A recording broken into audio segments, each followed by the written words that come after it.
इंतजाम किए जा रहे हैं कि घायलों को तुरंत फर्स्ट एड मुहैया कराई जा सके। कुछ मेडिकल टीम्स भी अलर्ट पर रखी गई हैं, हॉस्पिटल्स। कोई अपडेट उसको लेकर? बिल्कुल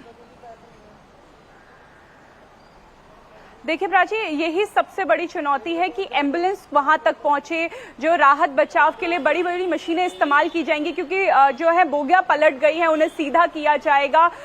ये मशीनें अभी वहां पे पहुंचने में एक चुनौती है। पानी भरा हुआ है, खेत का इलाका है, लेकिन प्राथमिकता ये है कि जो यात्री घायल हैं उन्हें किसी न किसी तरीके से, चाहे स्ट्रेचर में उठा के उन्हें एम्बुलेंस तक पहुंचाया जाए।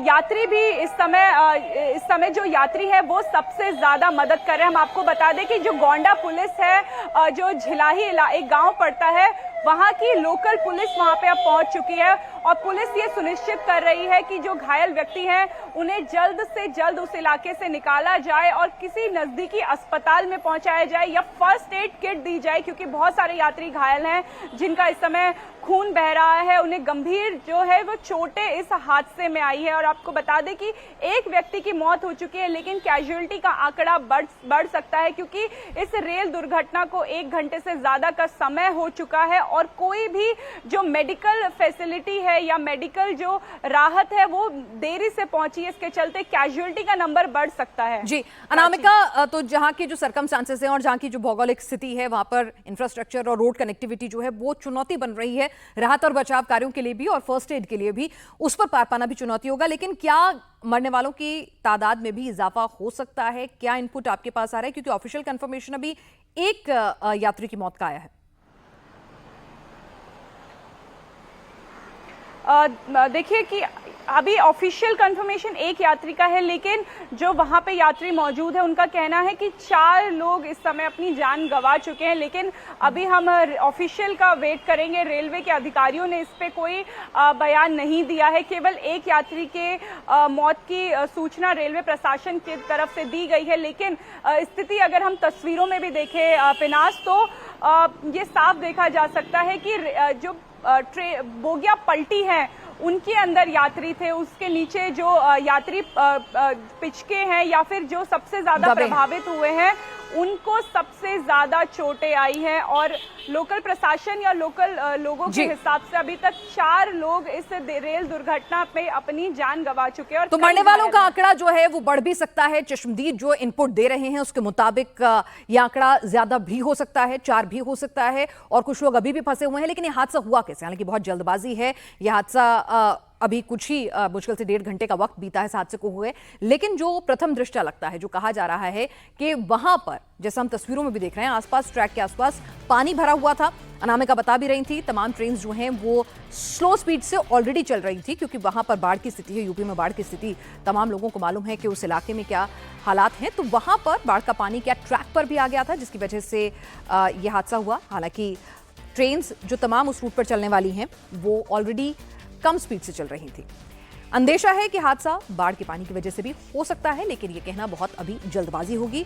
4 डब्बे पटरी से उतर गए हैं, ये ऑफिशियल स्टेटमेंट है 4 से 5, लेकिन अनामिका हमारी सहयोगी बता रही हैं कि जो चश्मदीद वहां पर मौजूद हैं वो इनकी संख्या 8 से 10 बता रहे हैं।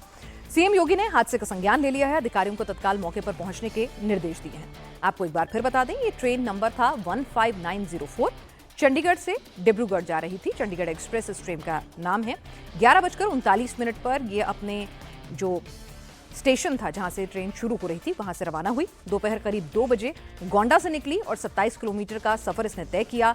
झिलाही स्टेशन से 4 किलोमीटर, एक छोटा स्टेशन झिलाई पड़ता है गोंडा के बाद, वहां से 4 किलोमीटर आगे चलने के बाद ये हादसा हुआ है। ट्रेन का अगला स्टॉपेज बताया जा रहा है बस्ती था।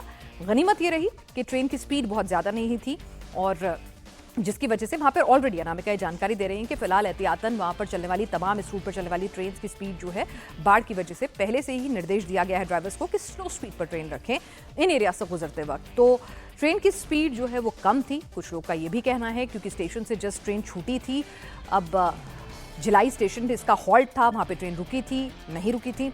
ट्रेन अगर वहां से जल्दी छूटी थी या क्रॉस किया था तो आमतौर पर ऐसे में ट्रेन की स्पीड स्लो होती है, तो इस वजह से भी ये हादसा बड़ा हो सकता था। गनीमत ये रही है कि यहाँ पर ट्रेन की स्पीड कम थी, जिसकी वजह से उतने बड़े पैमाने पर डब्बे जो हैं पूरी तरह से नहीं पलटे हैं। 1 से 2 कोच कहा जा रहा है जो इंजन के साथ लगे हुए शुरू के 2 कोच थे, वो कोचेस जरूर ज्यादा पलटे हैं। एक तो शायद पूरी तरह से पलट गया है, जो खबर आ रही है, जो तस्वीरें समझ में आ रही हैं। बाकी के कोचेस जो हैं वो अपने पटरी से साइड में तिरछे हो गए हैं। तो जो कोचेस तिरछे हुए हैं उनसे तो लोगों को निकाल लिया गया है, उनको चोटें आई हैं, उनको फर्स्ट एड देने के लिए वहां पर फर्स्ट एड वैन जो है रेलवे की वो पहुंच चुकी है। ये अपडेट अनामिका ने दिया हमें। लेकिन दिक्कत है जो फर्स्ट कोच है, जो एसी का कोच है, जहां पर लोग फंसे हुए हैं, जो पूरी तरह से पलट गया है। अब वहां पर अगर आपको लोगों को निकालना है तो आपको गैस कटर की मदद होगी। गैस कटर की मदद से ही आप तोड़कर, शीशे काट कर, जो पूरा का पूरा बोगी होती है उसमें कटिंग करके वे बना के आप लोगों को निकालते हैं। तो यहां पर दिक्कतें आ रही हैं कि लोग जो हैं उनको बाहर कैसे निकाला जाए। वहां की जो स्थिति है कनेक्टिविटी की वो ये है कि जो भिलाई स्टेशन है वो 4 किलोमीटर दूर है, बड़ा स्टेशन गोंडा 27 किलोमीटर दूर है, वहां से रोड कनेक्टिविटी नहीं है। जो तस्वीरें दिख रही हैं उसके मुताबिक दोनों, जो ट्रैक के दोनों तरफ आपको खेत दिख रहे हैं, तो वहां पर आप किस तरह से एम्बुलेंस पहुंचाएंगे। खेतों के अंदर तक तो एम्बुलेंस आने से रही, सीधा रोड नहीं है, आएगी भी तो वक्त लगेगा। तो दिक्कत यह है कि वहां तक आप एम्बुलेंस कैसे पहुंचाएंगे। पैरों पर लोगों स्ट्रेचर लेकर जाएं तो उसमें कितना वक्त लगेगा, मेडिकल टीम को पहुंचने में कितना वक्त लगेगा, क्योंकि वहां पर बाढ़ जैसे हालात हैं और बाढ़ का पानी रोड्स पे भी है, रास्तों पर भी है। तो वहां पर किस तरह की दिक्कत आएंगी, ये एक चुनौती है। दूसरा, अभी फिलहाल बड़ी मशीनों की जरूरत पड़ेगी, क्योंकि हम देख रहे हैं कि ट्रैक जो है वो भी पूरी तरह से बाधित हो गया है। जो तस्वीरें आपको समझ में आएंगी कि ट्रैक भी पूरी तरह से बाधित हो गया है। तो इन डब्बों को वहां से हटाना, क्रेन की भी जरूरत पड़ेगी। तो वहां पर जो कनेक्टिविटी है वो एक बड़ी चुनौती बन रही है इस राहत और बचाव कार्य के रेस्क्यू में।